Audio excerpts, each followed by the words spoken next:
Let me tell you something. This could not be possible without the partnership between the Brockton NAACP and AdMeTech. And I'm glad we have Dr. Stern, the fearless leader of AdMeTech, as well as President Ellis, who will not be giving remarks this evening. But thank you all for joining us. We have really a good, an exceptional group of individuals this evening that not only going to talk about survivorship, but also we're going to have a physician to talk about the new technologies, the advances that are out to save lives. This is really about finding a cure, staying in the fight, and then making sure that there's equity around prostate cancer cure and survival.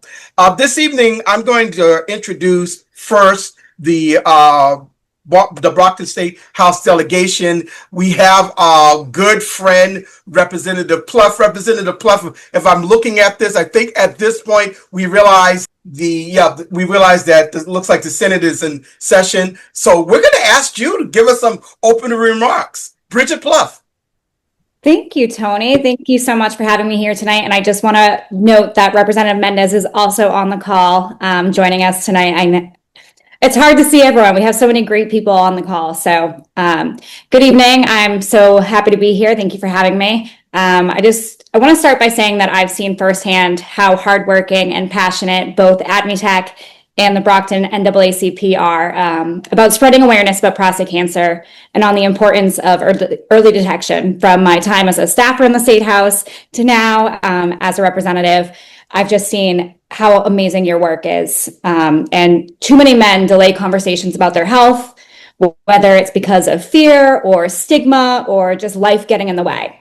So I'm so grateful for the partnership with AdMeTech, with NAACP, with the city, with the state. And we have real concrete proof that this is working. This helps. It's effective. So I just want to thank you all for the work that you do each and every day to lower the mortality rate of our men. And I just want to ask everyone to spread the word, to continue to spread awareness, whether you encourage a brother, a friend, a husband, a neighbor to talk to their healthcare provider, because it could save their life. So thank you. So listen, Bridget, we don't have the capacity through this virtual medium to give you to crown you all as champions. Yourself, State Representative Mendez, please, I want Rita to give some remarks. But can we just say we hug you for being champions in this prostate program? We really do, because you are saving lives. It's not politics. It's really about health. And I just hug you for that and bless you for that. Rita, do you have any remarks for us, please? I'm always so honored to be here at this event. And we know how important this is, especially being an immigrant myself, and knowing that in an immigrant population, Black and Latino men, the stigma is real about early detection saves lives. But if we're not letting men know, talking about this issue, letting them know the importance it is, encourage them to really seek treatment, seek detection, and spreading the word, like Representative Plot said, we really need to come together. Now it's the World Cup. It's an important moment that we see communities coming together and celebrate this important event. I think we can use every opportunity possible to say, this is also just as important. Let's do this. We can do this together. We know that early detection saves lives. We know what is important. We know all the amazing work that we do. So we need to keep on coming together. Thank you for all the amazing work. Every time when I meet with all of you and I talk about this issue, I always learn something new. Use us as a resource, as an asset to be able to continue to spread the word. And I'm looking forward for tonight's event. Thank you for having me. State Representative Mendez, thank you for those beautiful words. And again, as we extend our hugs to you and the joint efforts that you and the delegation, yes, right, Leona, the joint effort that this delegation has made to make sure that dollars are available with regards to saving lives. So we really appreciate you. Now, there's a uniqueness about this evening. Clearly, we're going to have the discussion, but I don't think it has been often that we can actually introduce a municipal CEO who is, leading a majority Black city, Mayor Rodriguez. when it comes to health equity and what's going on in terms of prostate cancer that affects men that look like us, quite frankly. So we're in a unique position to hear from senior leadership of the city of Brockton.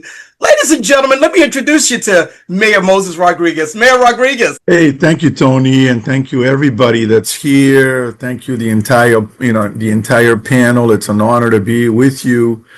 And as someone who is an immigrant and someone who is of color, but from the black race, we know that prostate cancer is one of the leading causes of cancers, and that affects my people and my race to be more specifically. But it's also very tabooish to talk about cancer within our community, because to most of us, when somebody says, I have cancer, automatically we're assuming a death diagnosis, and we won't have to deal with it. So I'm here as a testament of the fact that we need to talk about this. We need to bring this issue into light, because it affects our community more than it affects any other community. But it's important for some of us that are in the spotlight to perhaps come out and talk about this and let our brothers and sisters, because a lot of times we forget that the sisters are the one that actually are pushing the brothers that, to the doctor's office. We need to talk about this publicly so that we can get tested. We can be out there on the prevention and the preventive piece that is so important to our community. But we need to talk about it, because we must talk about it as a community, and we must continue to elaborate on the partnerships that we have established and make this basically a round the table conversation that we must continuously talk about. Mayor Rodriguez, we really, really thank you for those remarks. And we know that this is a part. I know that the city of Brockton has for the first time, a new position that was required by state statute, Commissioner of Health. Am I saying it correctly, sir? Health and Human Services. Health and Human Services. So I'm sure that this would be a top part of her agenda as she is moving forward in that role that is created to bring it all together, the health needs of the city of Brockton all together. Thank you, Mayor Rodriguez. You're absolutely right. I mean, one of the issues that we've had in this city for the longest time is the fragmentation of services, where, the health department is one area, social services another area. By having a commissioner of health and human services, then we can bring it all together and put it all under one massive umbrella and start focusing on this as a community effort and a community health necessity within our community. Really appreciate those remarks. And once again, thank you for your commitment. Hey, we hug you too. Thank you. Thank you. Thank you. Thank you. You're very welcome, sir. We want to acknowledge, I see names are popping up on the screen. I'm paying a better attention.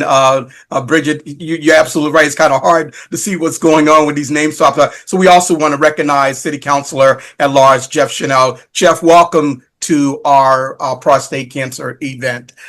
Jeff is at large. This is his first year.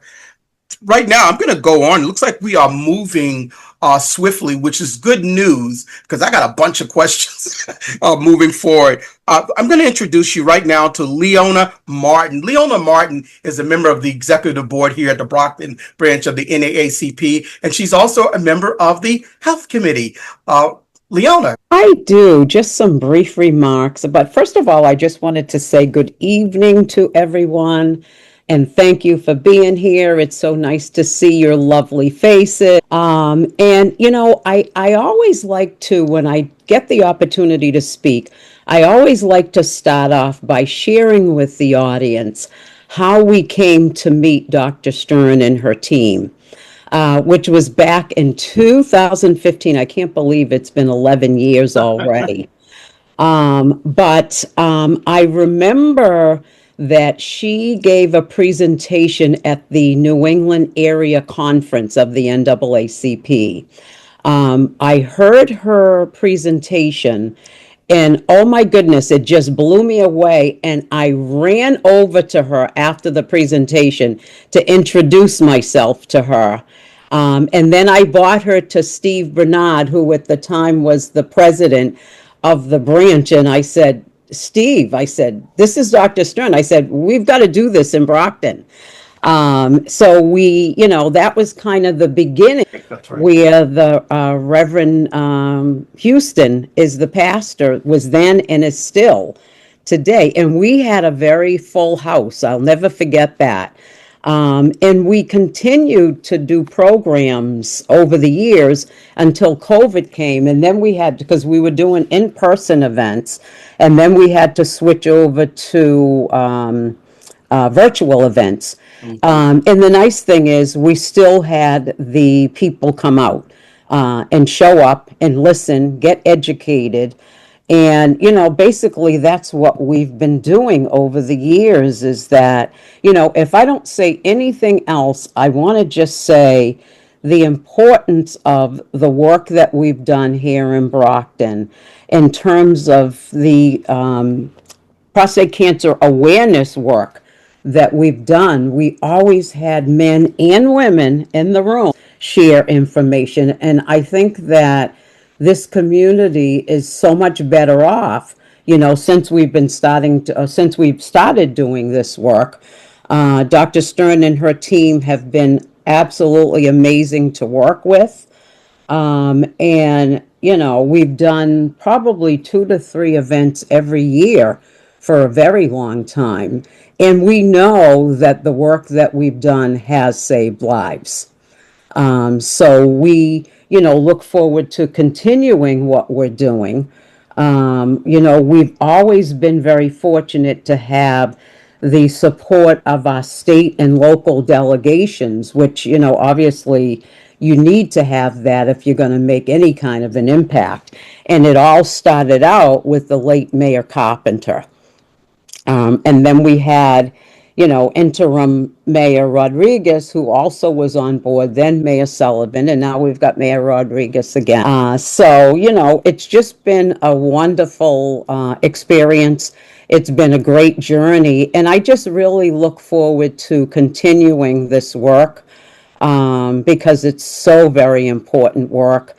And I have shared what we've been doing in the community with so many people that I know, both family and friends, because the work is so important. You want to make sure, like Representative Pluff said, you want to share this with your brother, your friends, your father, whomever, just to make sure that they can get this kind of information, because without it, it's you could be in trouble. But, the last thing I will say is I want to give a shout out to all the ladies too, because as we know, as you know, guys, so we will continue to do that. But I just wanted to say that, because we are the ones that are usually the driving force to get you to the doctor. So with that, I will pass the baton over to my colleague, Steve Bernard. Ladies and gentlemen, our former president, Steve Bernard, will also talk about this partnership that has been tremendous. President Bernard. Thank you, Bishop Branch. We owe a debt of gratitude to AdMeTech Foundation, to Dr. Faina Stern, who's the CEO, and her staff at AdMeTech for partnering with Brockton NAACP and for continuing in the fight against prostate cancer and healthcare disparities.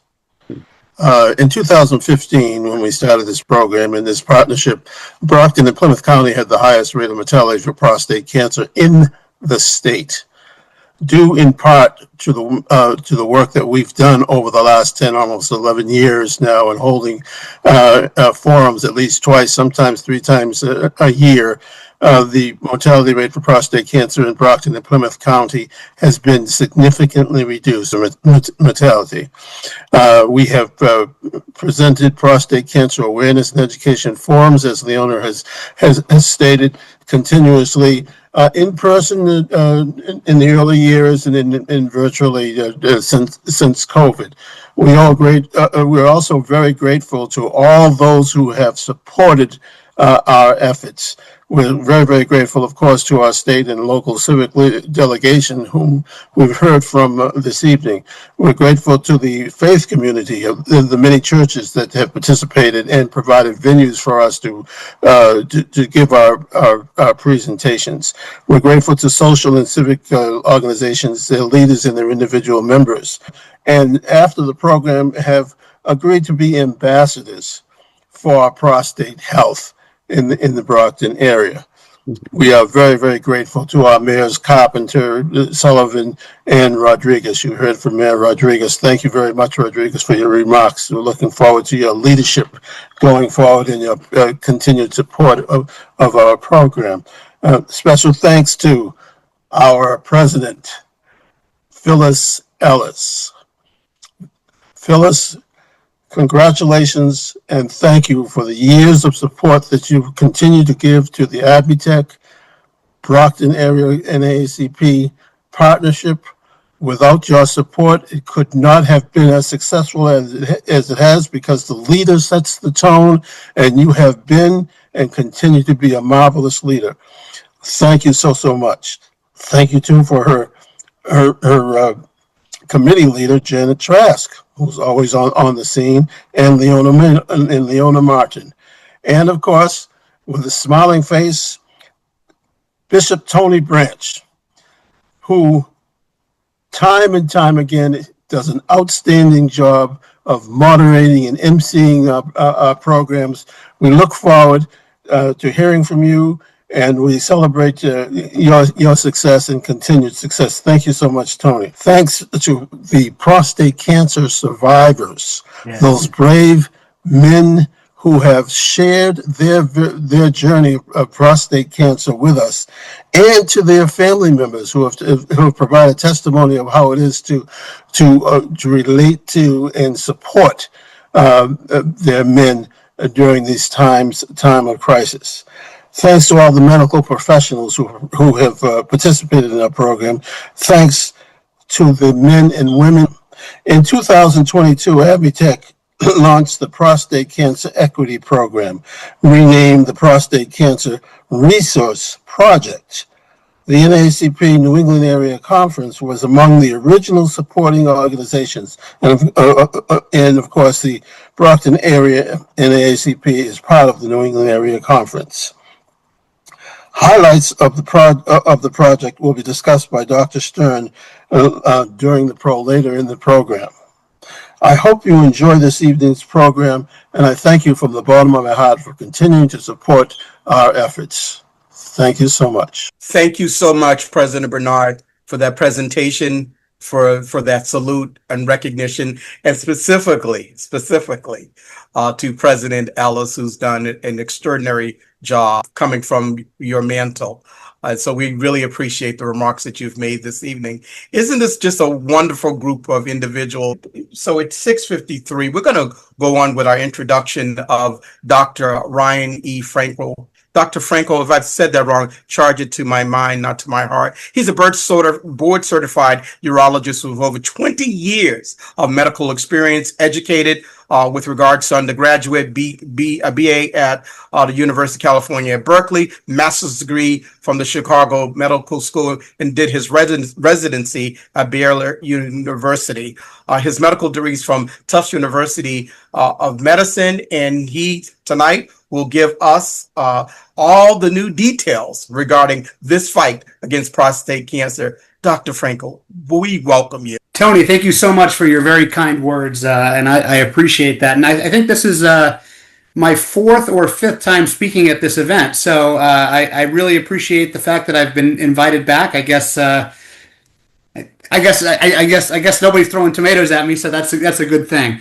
But what I wanted to share with you is, first of all, so I practice in the Brockton area. So Greater Boston Urology is my group, and myself and my three partners practice in the Brockton area. We've been Brockton Urology, which became Greater Boston Urology, has been the urology resource for Brockton for, 35, 40 years. It's been a long, long time, and it's really a privilege to take care of each and every one of you.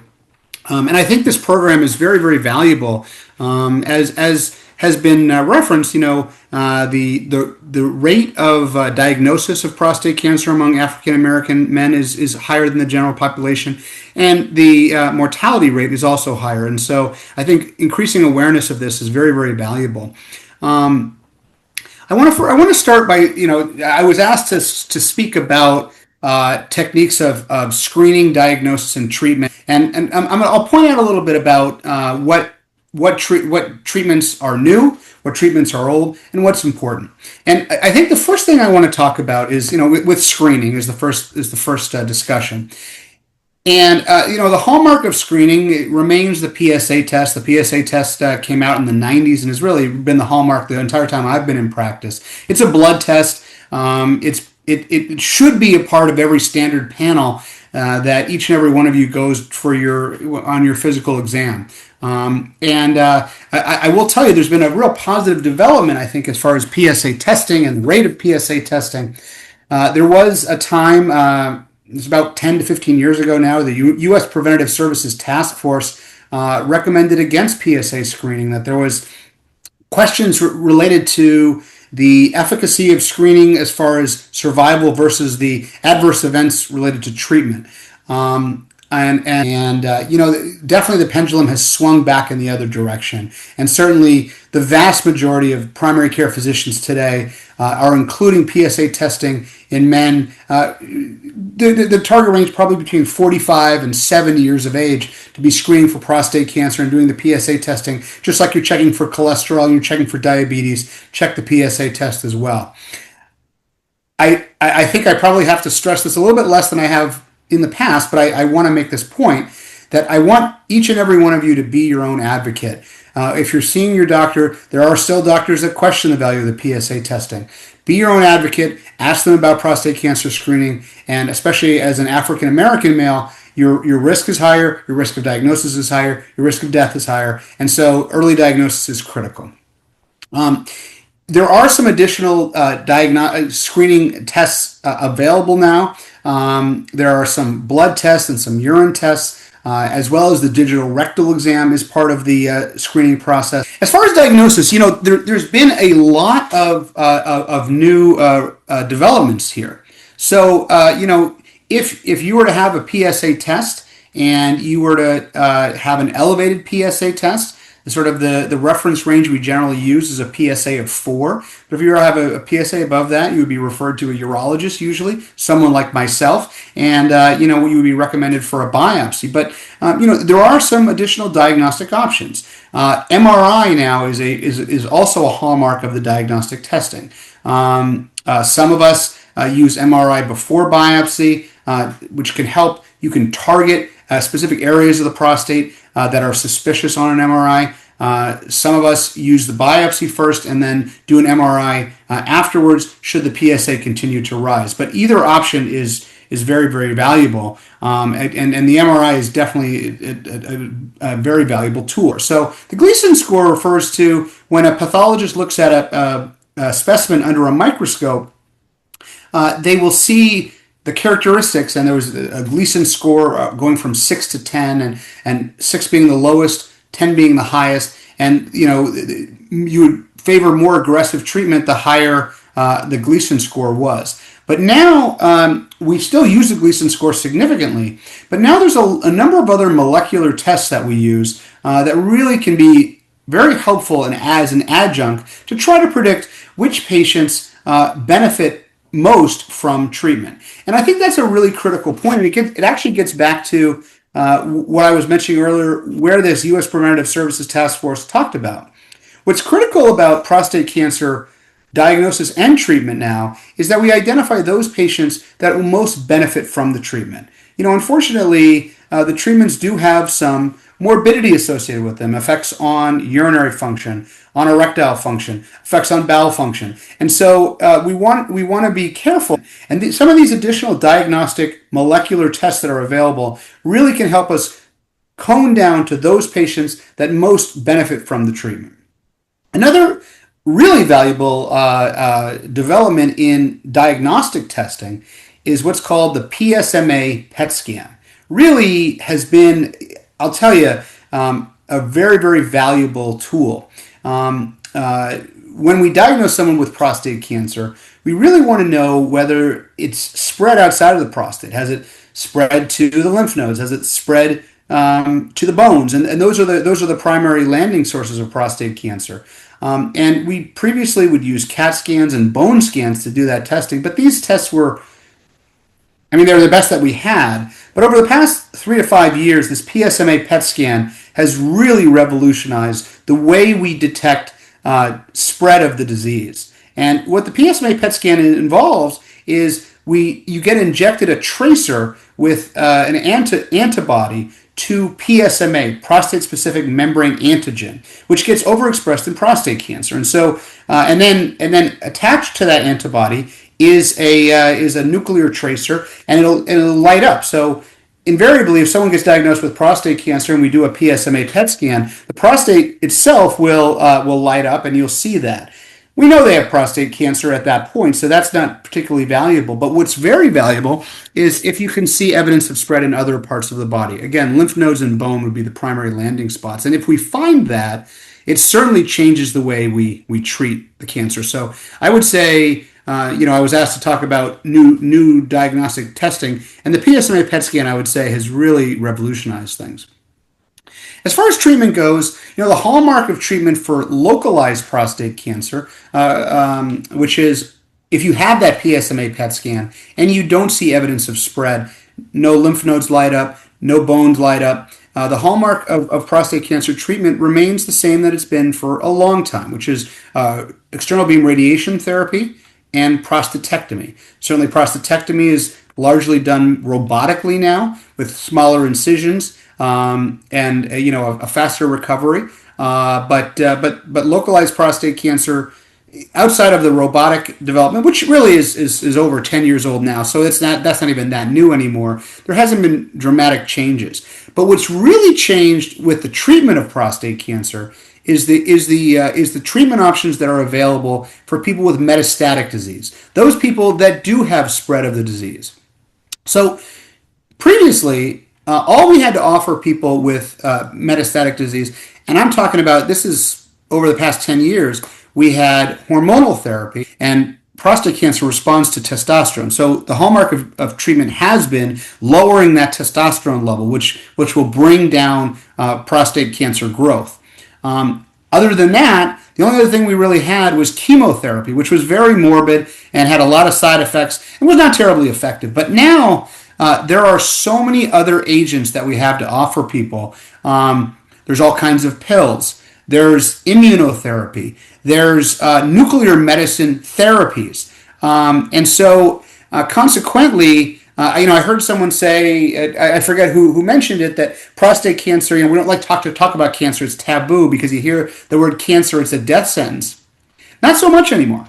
It really isn't. And so because of great work by the pharmaceutical industry and by researchers to treat people that have metastatic disease, which really was largely a death sentence not that long ago. But there are many men that are living with prostate cancer for 10 and 15 years now with metastatic disease, thanks to some of the advanced therapeutics that have been developed.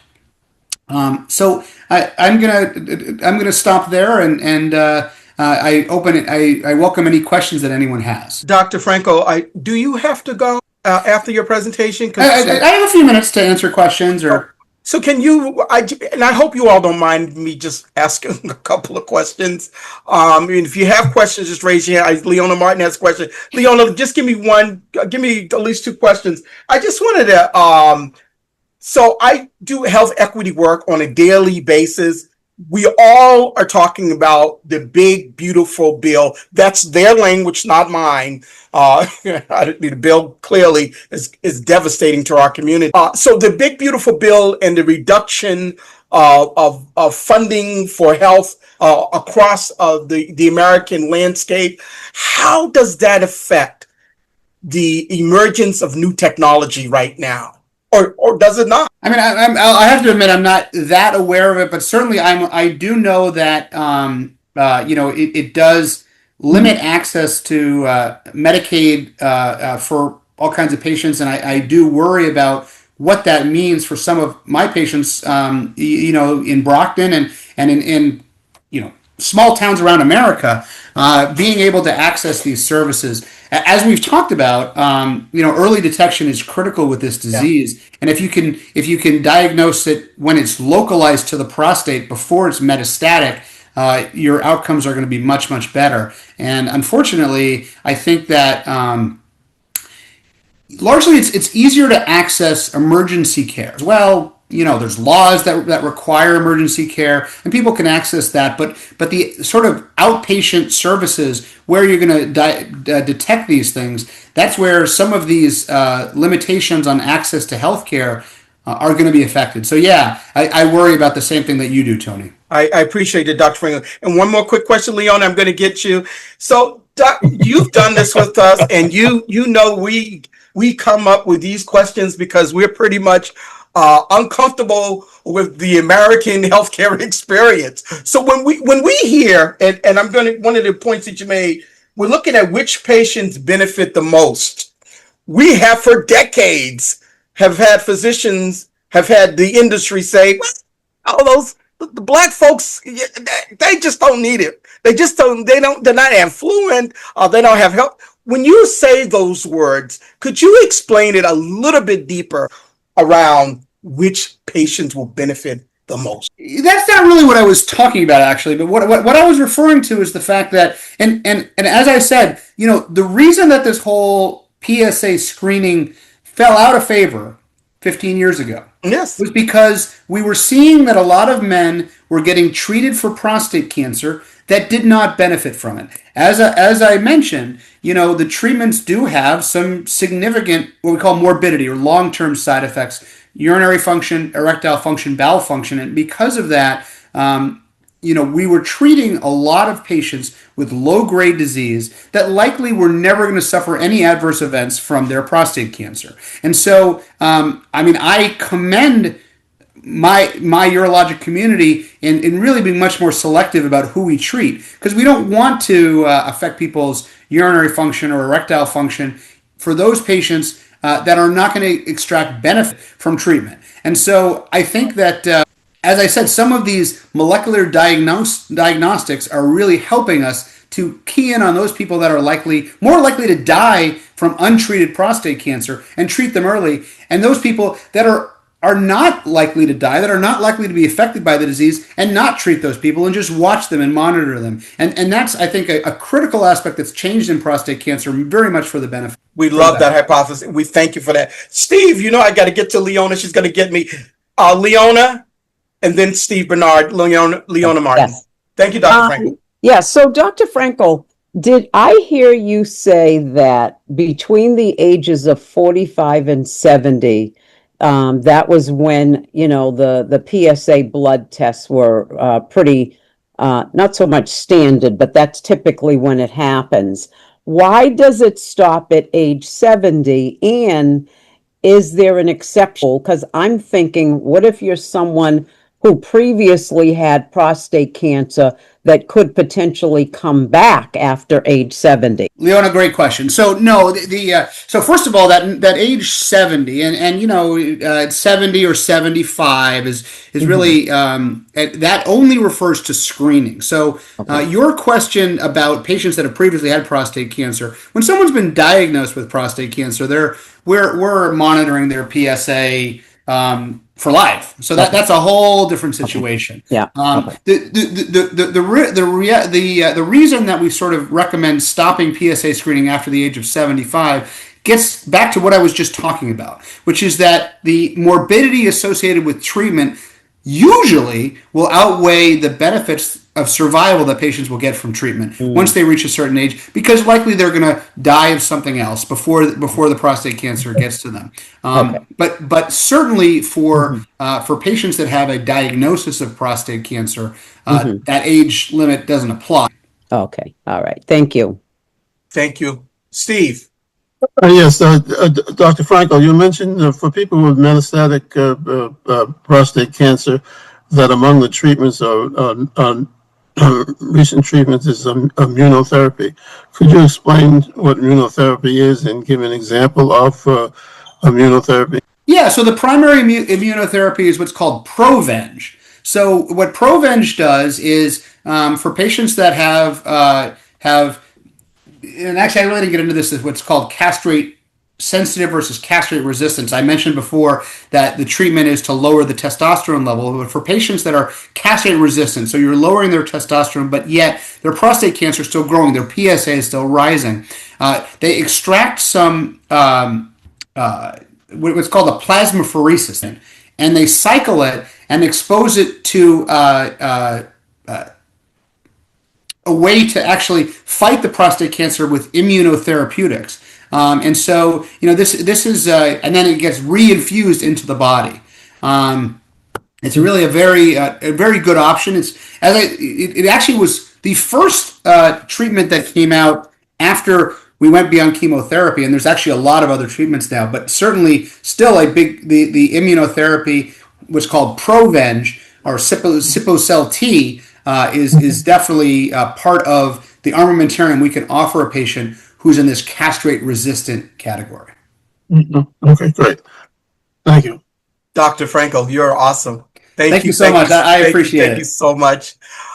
So we've allowed this Q&A because we want to make sure we respect Dr. Frankel's time, but we have to introduce, and Dr. Frankel, you're our favorite too, but we have to introduce Dr. Faina Stern. Dr. Faina Stern is the president of AdMeTech. Please, I know you have an awesome update and presentation to give to us. Thank you so much. Tony, I really also want to thank Brockton NAACP. At some point, everyone in Brockton NAACP, particularly Steve, Phyllis, Leona, and Janet, had become friends. And over the last couple of years, it just feels like it's family.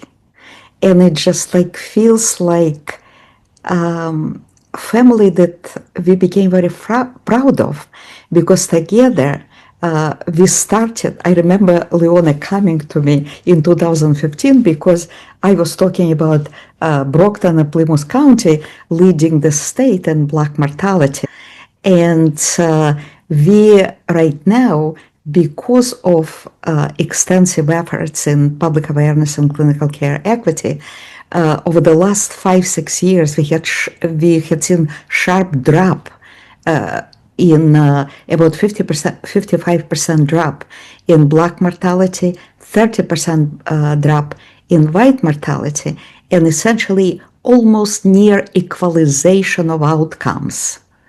Right now, we started with Plymouth County leading the state in Black mortality. Right now, Plymouth County and Brockton has some of the lowest state mortality and some of the lowest state disparities in prostate cancer.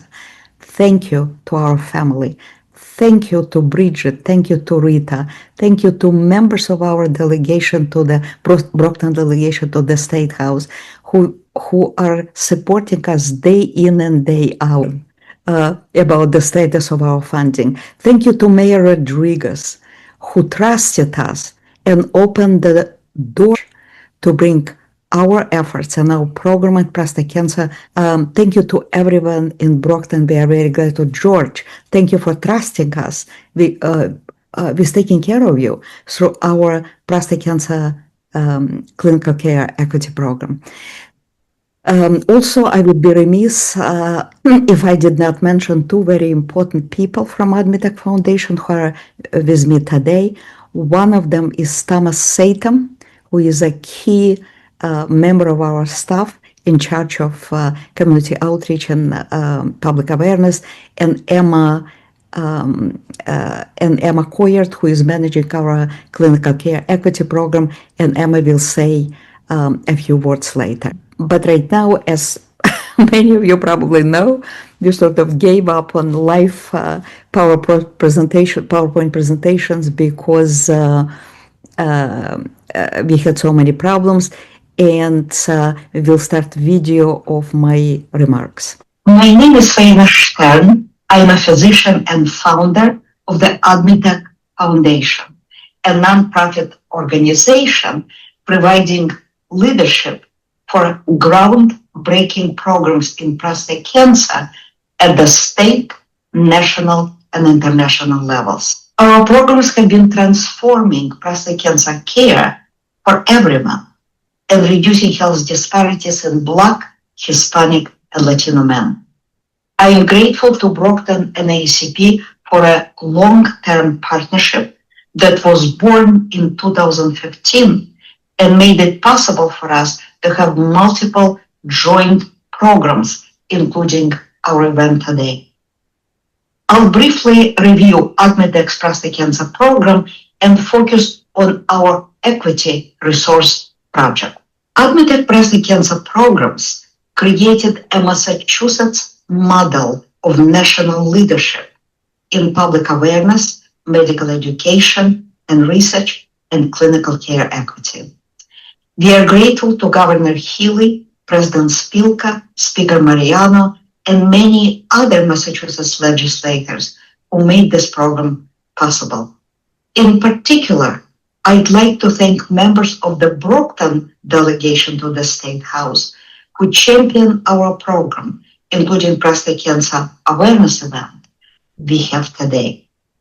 Our primary focus is on high-risk men, Black, Hispanic, and Latino individuals, and all men with family history of prostate cancer and increasing age, 50 and older. This program was initiated since 2009 in collaboration with multiple organizations and has 4 components: public awareness and community education, prostate cancer equity resource in clinical care, medical education, and research. Our public awareness and community outreach is focused on the most vulnerable and underserved individuals. Since January 2025, we reached over 20,000 underprivileged individuals. Since 2019, our public awareness and education program reached over 80,000 people. The main emphasis of our public awareness effort is on the importance of early detection, critical for saving lives. Dr. Guy Fish is one of our medical partners in public awareness. He is CEO of the Codman Square Health Center and member of the Boston Board of Health, governing Boston Public Health Commission. He could not join us today, but sent an important message. This is Dr. Guy Fish. I'm pleased to be speaking with you today at the AdMeTech conference with respect to prostate cancer, a topic which is near and dear to my heart. A few simple messages to communicate to you this morning. The first is that prostate cancer is something we should all take seriously. But if you have a father, husband, son, uncle, then you also need to take prostate cancer seriously. Why? Because, let's face it, men have a hard time taking their own health seriously, and we need a little help. So, ladies, please get in the game with us. Number 2, what is prostate cancer and why should we talk about it? Well, prostate cancer is among the leading causes of death for men in these United States, and it particularly is hard on Black and brown communities. The number 1 cause of death for men, well, it depends on how old you are. For Black and brown men under the age of 50, gun violence is certainly top of the list. But beyond that, we have the usual mortalities around cardiovascular death and cancer, and leading among cancer is prostate cancer in men. So let's take it seriously, because every time that a man dies prematurely of prostate cancer, that's a father, son, uncle who's not around to be at our birthday parties, at our celebration events. So let's make sure that generational wisdom and wealth and knowledge is passed down to our generations because they're around, not dying prematurely. So what is a prostate and what does it mean to have prostate cancer? The prostate is a gland that is involved in the men's urological system. It's about the size of a walnut. It sits underneath the bladder, and it provides lubrication for sperm as they usher forth to produce children. Now, that gland is going to be there from the time that a man is born to the time that he dies. And along the way, like most organs in the body, those cells know what they're supposed to do. They're supposed to produce the fluids that I mentioned. They're supposed to reproduce themselves in an orderly way and die off in an orderly way, just as liver cells and kidney cells and heart cells do all the time.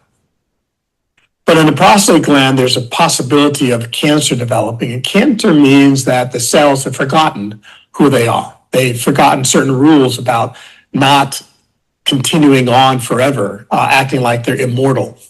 And when that happens, they grow and grow and grow, and then they make a tumor, which can then seed other parts of the body out and into places where it shouldn't be, such as the liver or the lung or the brain.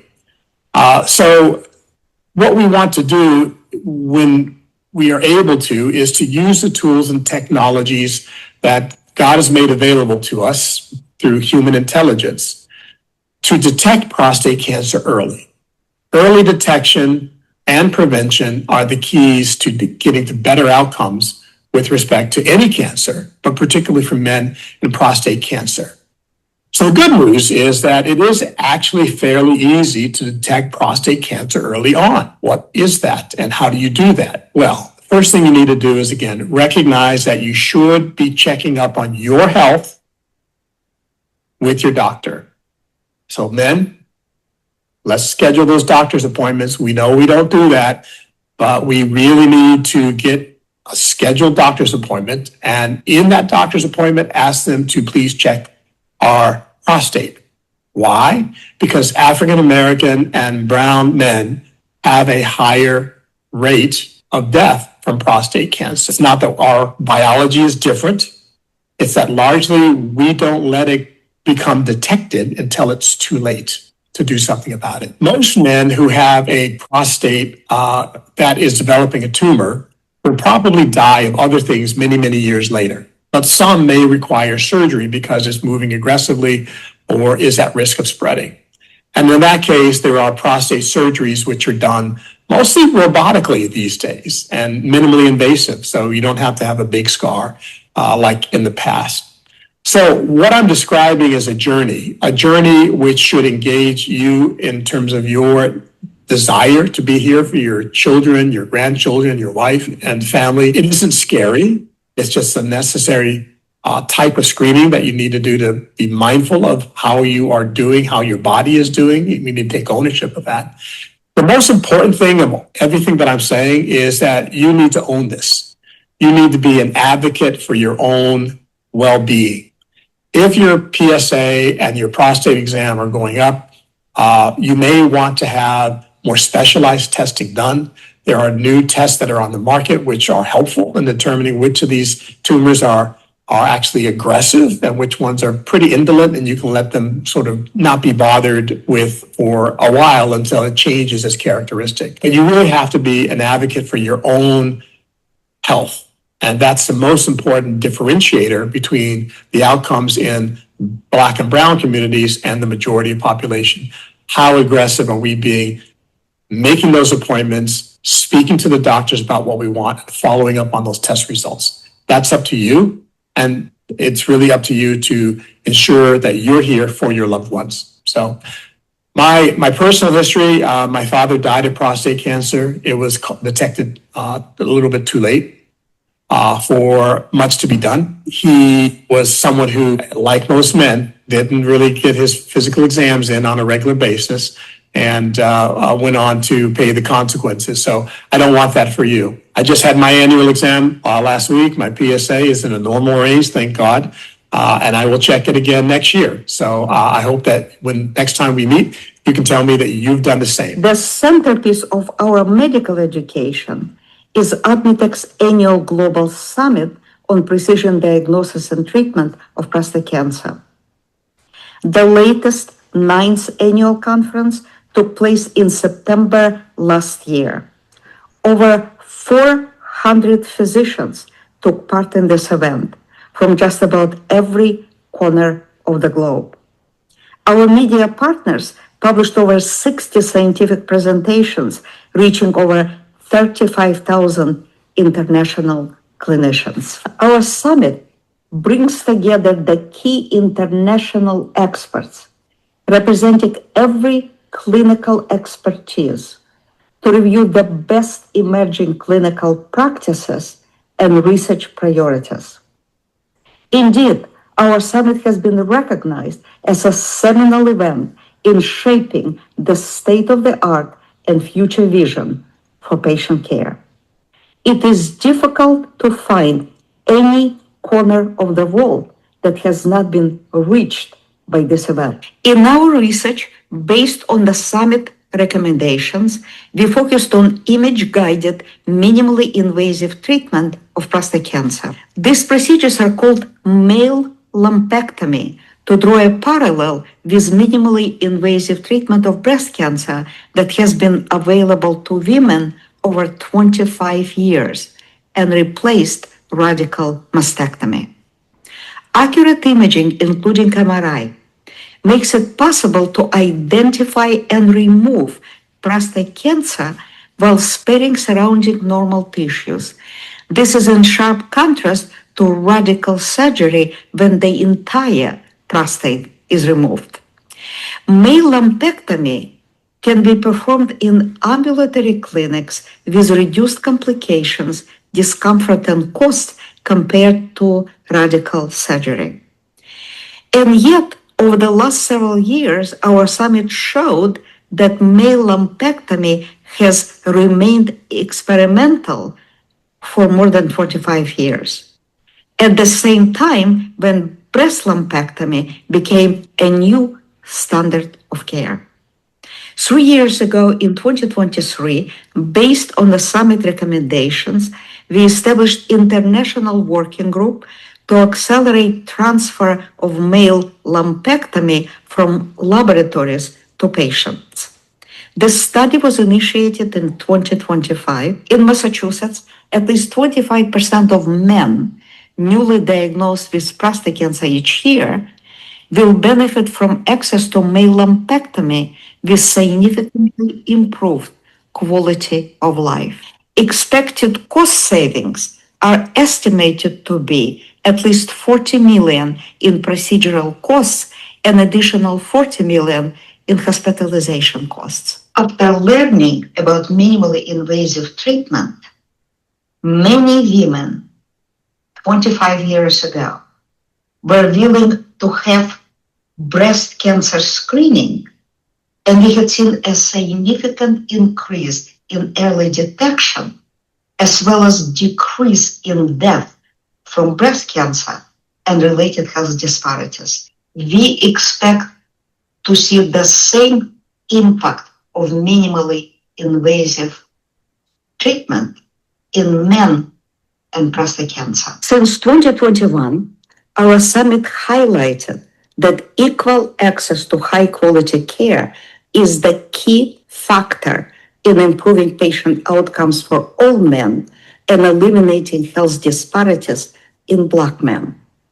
It is particularly important now with so many novel diagnostic and therapeutic approaches, ensuring high-quality, personalized patient care. Without equal access to these advances in patient care, we will see a widening gap in health inequalities, including survival and mortality. Consequently, in 2022, AdMeTech launched Prostate Cancer Equity Resource Project in Massachusetts in collaboration with Mass General Brigham and UMass, with the mission to save lives and deliver high-quality care for all. More recently, experts at the Beth Israel Leahy joined this effort. Supporting organizations include Latino Health Insurance Program and multiple NAACP branches located across the state. Emma Coyer serves as a manager of the Prostate Cancer Equity Resource Project. Emma is assisted by Erin Roberts, program coordinator, Craig McClay, patient educator, and other members of the AdMeTech Foundation's team. When you come to us, Emma will work with you, our team, Mass General Brigham, UMass, Beth Israel, and other clinical partners to expedite medical visits and address any needs you may have. Together, we empower each man to make informed choices that are right for him before and after screening, biopsy, and treatment. Thank you for your attention. It's a great pleasure for me to introduce someone whose name I mentioned already, Emma Coyard, who is managing our Prostate Cancer Equity Resource Project. Emma? Good evening, everyone. As Dr. Stern just mentioned, I am the manager of the Prostate Cancer Equity Resource Project. So I'm just going to spend a few minutes describing the program in more detail and showing what it can offer to anyone who might be interested. So this program is open to any man who is ages 40 and older, with a specific focus on Black, Hispanic, and Latino men, because as many speakers have mentioned tonight, those men face a higher risk of delayed diagnosis, poor quality care, and death from prostate cancer. And the goal of the program is to help men gain expedited access to leading experts who offer the most advanced approaches to prostate cancer screening, diagnosis, and treatment available today. And one of the great things about this program is that the people who we've chosen as the experts are not only the leaders in their field, but they're also really kind, compassionate, welcoming people. So we're really proud of the experts that you'd be able to see if you entered into this program. And I specifically am committed to supporting men and their families through every step of their medical journey. Our experts are available to answer any questions or concerns you may have about any aspect of your prostate health.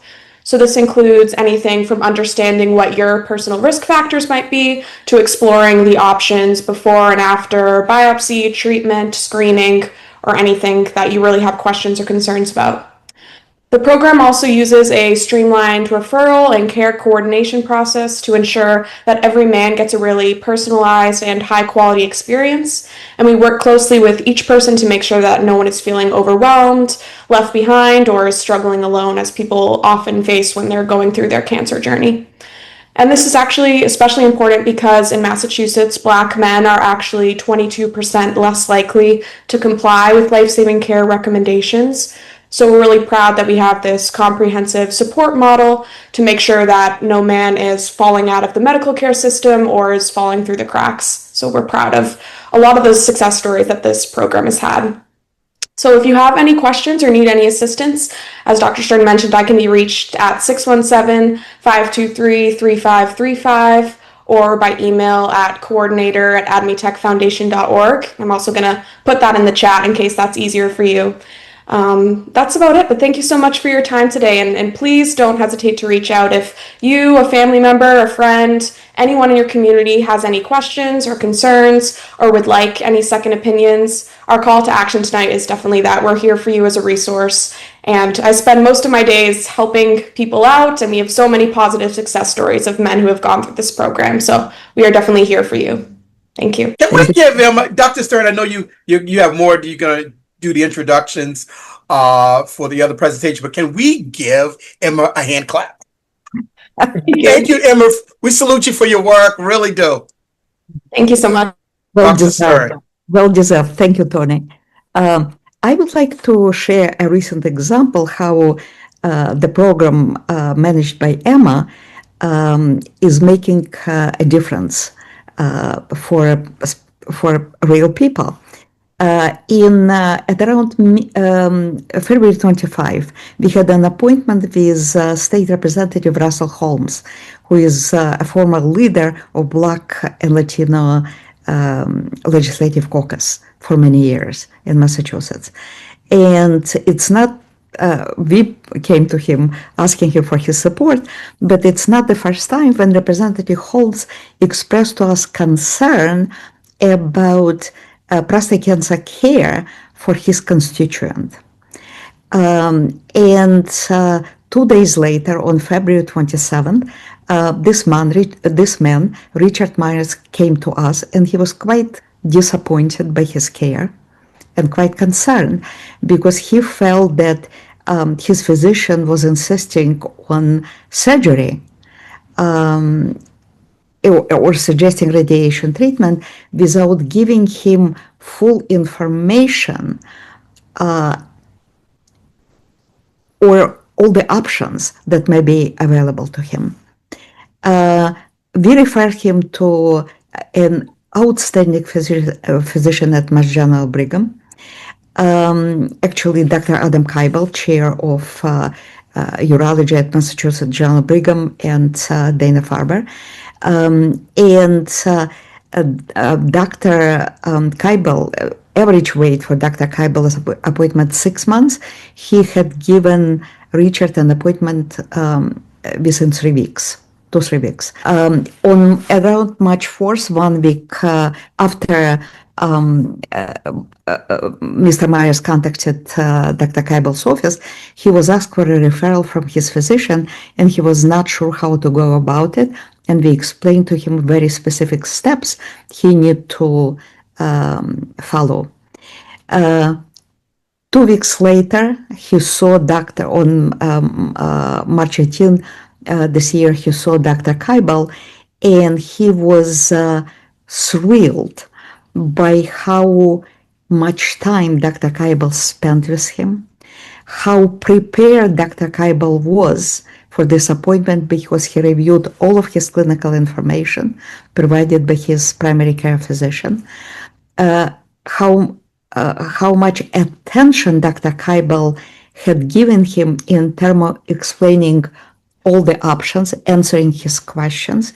And at the end of the appointment, he was particularly excited that Dr. Keibel supported his decision not to go with either surgery or radiation treatment, which are both fairly intensive but sometimes necessary treatment.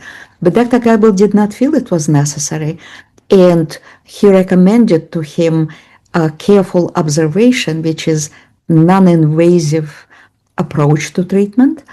So he was very happy that his concern, his experience of being pushed towards surgery and radiation treatment was validated. He did not need either, according to a leading expert. And right now, he was so impressed with Dr. Keibel and his attention and his kindness and his compassion that he chose Dr. Keibel's team for his further care.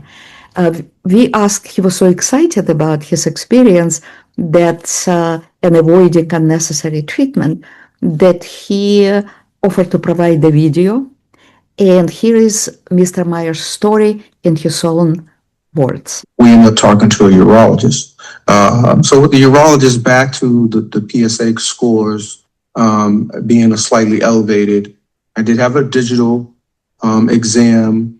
I was told slightly swollen, and there was a recommendation to have, I believe it's an ultrasound. And from the ultrasound, we went to MRIs. Now, in the meantime, I'm trying to understand what's going on because I'm not getting any real answers or any indicators. It's just other than the PSA scores and trying to understand what may be happening. But I don't have a clear idea of what we're doing here. All I know is that we've been trying to figure out some things regarding my blood pressure, my cholesterol, and some other indicators that I don't remember off the top of my head. So then finally, after we had the MRI, I was told that I had prostate cancer. And I go, well, why didn't they give me an idea or a clue to what that may be leading to, these exams, the MRI, the ultrasound, all stemming from the PSA into the digital, which I know these are all, I think they call them identifiers leading up to these progressions. So, okay. But I still don't have a clear idea or understanding as to what's happening with having prostate cancer. They weren't clear identifiers to me, some erectile dysfunction, and I think that was also contributing to some of the medication and other mental concerns that I had thinking about all of this. So finally, I had an opportunity to talk to specialists. I'm just saying the referral was, Mr. Myers, you only have two options based on these Gleason scores. Now, this is something else I had to think about. What are Gleason scores? I had to look that up on my own, try to have a better understanding of what that is, what that means, which is the concern. And I'm going, really? Okay, well, I have to understand that. I don't understand that. And that wasn't necessarily explained to me well enough to make me feel comfortable, even listening to the two specialists that I had to make an appointment to see. One had to do with radiation, and the other had to do with surgery. And I said, these are my only options. I said, wow, I mean, the impression that I got was that I was at a low risk, and other than really talking about any other options other than radiation, we're talking surgery. And I said, that's really not what I was hoping for, not knowing what I was going to be told based on the results, and where I'm not an educated person in the sense of understanding these medical terms and what Gleason and PSA and all that means. I had to do a lot of digging and researching for myself. And of course, there's a lot of information out there, and we're a little evasive. And that caused concern, caution.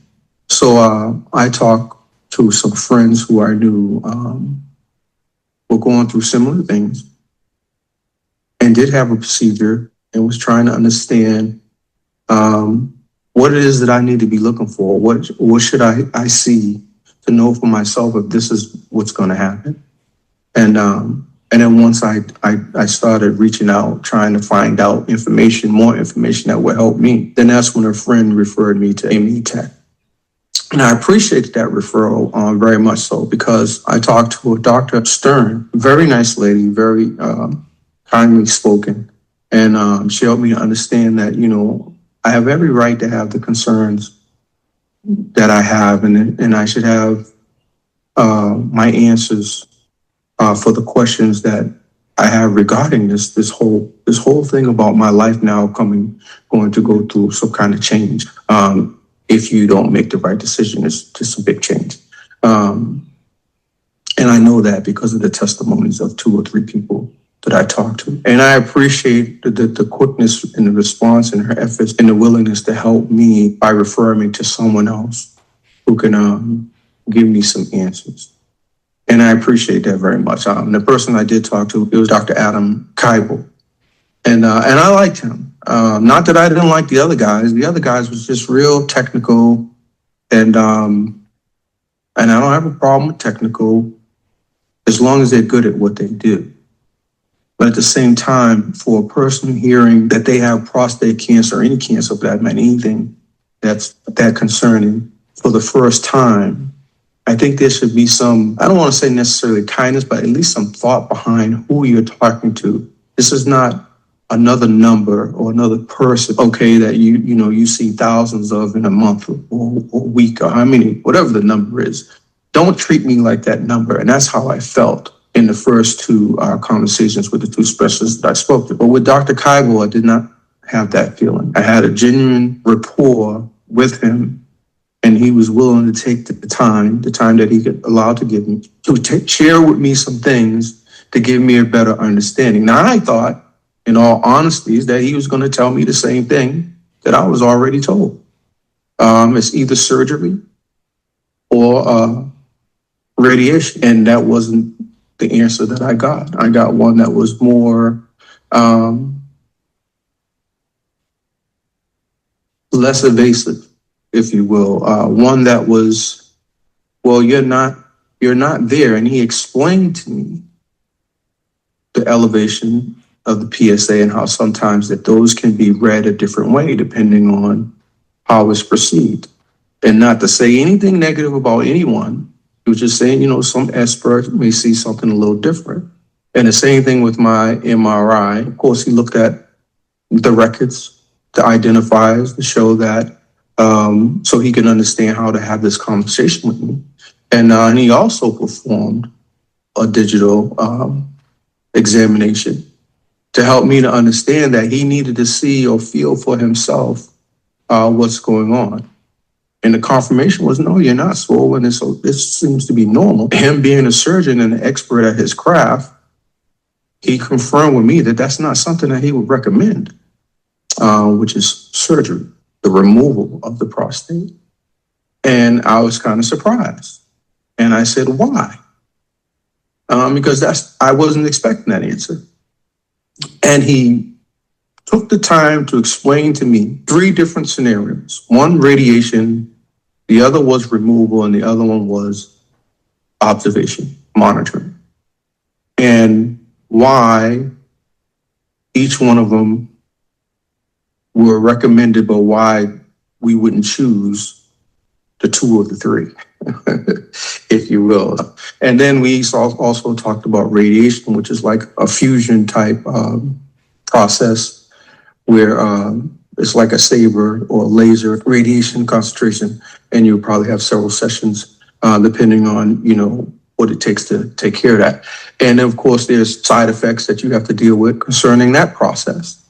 And he said no to both of those, and felt that strongly, that based on his readings and his pathologist and what the readings were regarding, my records and what he felt from the digital exam, that those 2 procedures, those 2 options weren't necessary. The better option would be observation or monitoring, if you will. And I was more happy and elated, not just because of the news, but the fact that, now I don't have to think as much about these other 2 options, because I thought that was it, that I just had to make a decision based on one of these 2, not realizing that I had a 3rd option, which to me is the better option, because the way it's explained to me, the cancer may not even grow any more than what it is. It may not progress anymore, or it may, and then I have the other options available. But if I do one of the other 2, then now my options are limited. And then if need be, follow up with a biopsy, I can agree with that. So that's pretty much my story. I appreciate the people who stepped in to help me out, to help me have an understanding, to make a better decision. And I feel like if I ever hear anyone talking about prostate or anything of that nature, urinating, having problems with urine, I'm going to speak up, because I don't think there's enough, at least in my experience, people of color who talk about their manhood, if you will, like that. It's either they're embarrassed or there's not too many people who've had experience with talking to others about something that, it has an effect, but it doesn't have to be that way. At least get educated in some way. Because if I didn't have, I believe, the situation which started all this, and it started this path, this journey of trying to figure out some things, I probably wouldn't have known I had prostate cancer until maybe I would have to do option 1 or 2. I'm very happy that didn't happen. We are grateful to Mr. Myers for providing his testimony. Wow. One of the first observation we've had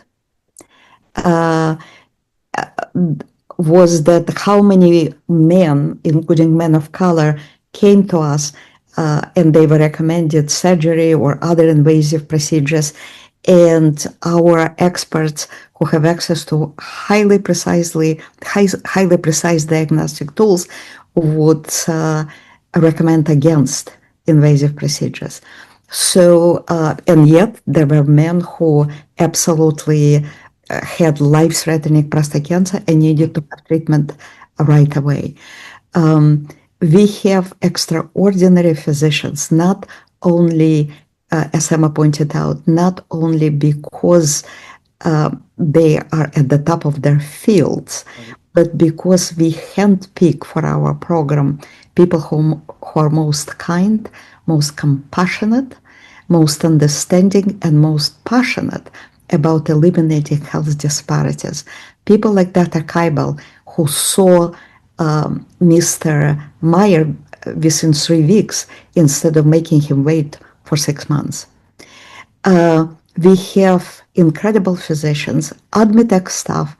Our physicians stand ready to help any man who has questions, whether or not screening is right for him, whether or not biopsy is right for him, whether or not treatment is right for him, and what kind of specific treatment would be, or care approach would be right for him. Emma listed her phone number and her email. If you or anyone in your family, among your friends, need help, we stand ready to help. And here is our call to action today. We'll be happy to answer any questions. I know someone has a question for Dr. Stern.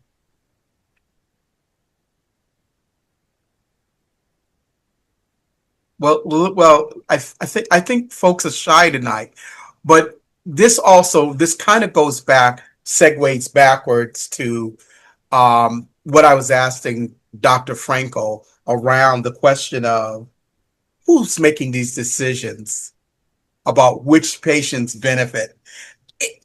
Dr. Stern, it makes Black folks nervous. And then we hear so I'm going to raise the alarm. When I talk about legacy, I'm like, is there information that's being given? And I know I'm pulling this information being given to medical students to have the sort of style, moral fortitude to make these decisions. Yeah, you need to look at your Gleason. But what I loved about Brother Myers, he went, he didn't know about all of this stuff. He had to do some research on his own. Are we training the future medical students with the sort of savviness, commitment that you have, that Dr. Frankel have? And then we'll go to... They should be watching this program, Tony. Janet, that's a very good observation. And you all, I salute also my chair, Janet Chair. We didn't introduce you, Janet. Thank you for that. But Dr. Stern, where do we stand in terms of the future? Yeah, Tony, how do we duplicate you? How do we do it? You are raising a question that is very close to my heart. Share a sort of a brief story, and this was a story about compassion and kindness. Yeah, you can teach skills, but you cannot teach compassion and kindness. I would never forget a very prominent physician who told us, I wish we could find a gene for compassion. And everyone who wants to go into medical school for presence or absence of that gene. Yes. Okay. And I completely agree with you. And that's why it was really important for us to choose physicians who we know are kind and compassionate, because you cannot have trust with physicians unless you connect with them, unless you sense that he cares, and unless you sense his kindness. Mm. Yeah, and we were very blessed to find you, Dr. Stern, in AdMeTech. And you've already stated the difference it made in Brockton and the surrounding area. And we have the facts to show what a difference it made. And Steve and Leona and our president and Tony and the faith community in Brockton, they trusted us. They went with the programs we presented, and they learned, and it made a difference. And we thank you so very much. Thank you, Chair. Thank you, Chair Trask. Partnership. Mr. Brickhouse. Thank you so much, everyone. George, I think you have your hand. Yeah, yes. And for a little while. I will be moving fast here, so there's no time for anybody to take a restroom break or to go get popcorn or anything of that nature. Dr. Stern, this is like the Academy Awards. You put together a fantastic program. You bring together the best of the best, and you bring together that whole process is done in an act of love, which is something that we all benefit by the energy of everyone who participates here and all those that are reached out by everyone here. My being here is due to Steve Bernard saying, okay, look, I want you to do this for me. And then Dr. Stern saying, what's on your mind, by the way? Yeah. And so that, as I said, anytime sitting in is the Academy Awards, and then having the opportunity that Janet is so legit at what she does all the time, with especially with that camera, because she wants the memory, and that's an important piece. And then to have Rita and Leona, who always have had, whenever I said, I have something on my mind, they said, what is it? Talk to me. Mm-hmm. And Tony Branch, from a small sign on a wooden wall that said he was running for a place, a voice in the community, said, okay, I'm here and I'm going to stay here, and I will fight the fight with those who dare to fight the fight. And then to see Moses this evening with his sleeves rolled up. It's after hours. He didn't have to have his sleeves rolled up, but he had his sleeves rolled up because he was working. And that in itself, the pieces put together make it work the way that it does. And my piece that we talked about a year or so ago, but funding wouldn't allow us to do so. I believe we need to reach out to our younger brothers and sisters, that if you want to see the continuation of your generational line going forward, then you need to be involved with them now. You don't need to wait until they're 35 or 40 or 50. You need to be involved with them now and what their health is now, because they need to be able to tell you what their health is so they can talk about it, and it can be something that is a generational piece. So I believe we need to save our generations that are coming after us, because they're being targeted. They're being targeted by those who do not want to see us as a people and as a people of loving other people move forward. All the people here tonight, George, have been so real and authentic. And you don't see programs like this very often. And we thank you so much. Thank you so much. And I'm very lucky that I'm here today with two incredible young people. Both Thomas and Emma are in their 20s, so they can really relate. Legacy. To Legacy. people. And I'm very proud of their professional growth and the impact they're making. Tony, back to you. And thank you so.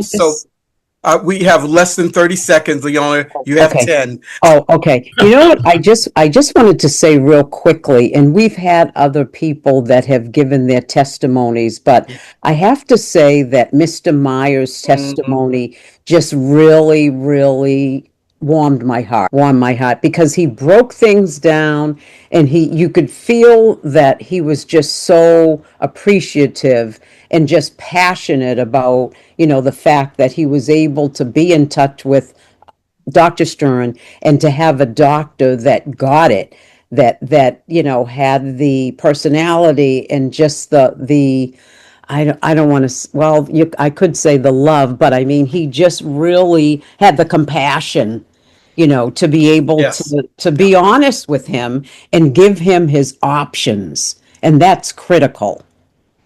I want to say, listen, we've done it as a family, as Dr. Stern so eloquently proposed and talked to us this evening. Every single one of you that are listening to this and that are participated in this are Brockton champions, and we just love you. Listen, let us continue to turn awareness into action, action into progress, and progress into the cure that we know we can get. This has been the NAACP and AdMeTech prostate event, and we look forward to seeing you again. Thank you. Thank you so much, Good night. Good night. Thank you. Good night. Peace out.